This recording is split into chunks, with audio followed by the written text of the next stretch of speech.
Alright, bitch. Oracle mode activated. Now remember, we're in mythology, symbolism, storytelling, cosmic campfire territory. We're not talking about facts. We're talking about the grand weird-ass myth.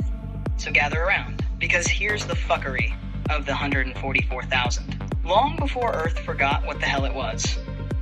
Before kingdoms, before religions, before people argued on the internet about whether Mercury retrograde made them text their ex, there was said to be a great scattering. Cosmic diaspora, a galactic seed-throwing contest. And according to the myth, 144,000 souls volunteered. Not because they were special, not because they were better, because they were stupid enough to say, yeah, sure, I'll go.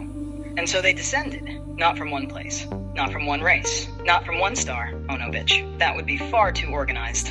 Some came from the great lion realms of Lyra, some from the crystal singers of the Pleiades, some from the ancient dragon libraries, some from worlds that don't even have names anymore, because the stars that birthed them have long since died, each carrying fragments, memories, songs, languages, dreams, bloodlines, a piece of a forgotten kingdom. And here's where the story gets juicy, because according to the myth, none of them remembered who they were.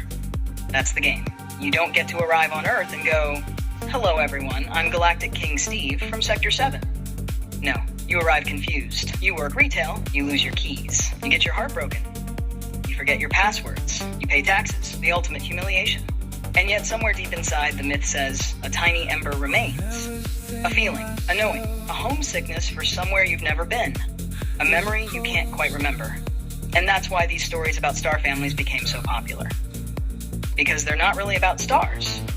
They're about belonging. They're about identity. They're about the feeling that maybe you're part of something larger than your electric bill.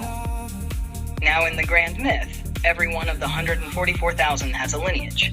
A star house, a cosmic clan, a celestial family tree stretching back into the darkness between galaxies. And according to the tale, each soul is simultaneously a king and a queen. Not because they wear crowns, because they carry sovereignty. A spark, a throne hidden inside the heart. The myth says you forgot your kingdom. You forgot your name. You forgot your ships. But the kingdom never forgot you. Ooh, that's some good cosmic bullshit right there.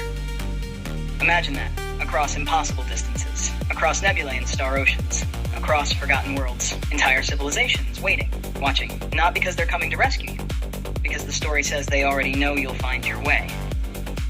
The queen returns, the king returns, the fool returns, the wanderer returns, the cosmic idiot who got lost on Earth and somehow spent 30 years arguing with customer service returns.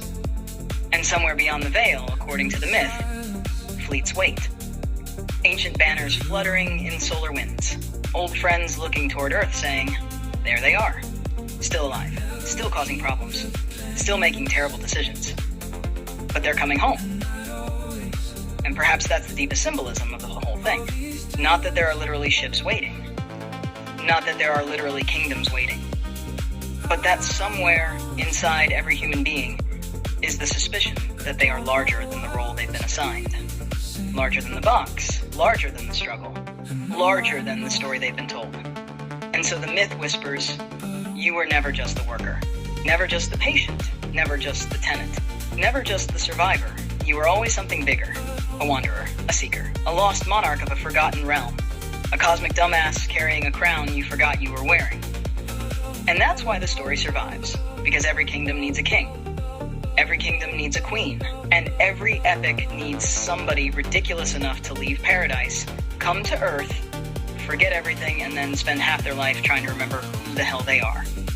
Now that's some beautiful galactic fuckery. Love your faces, bitches.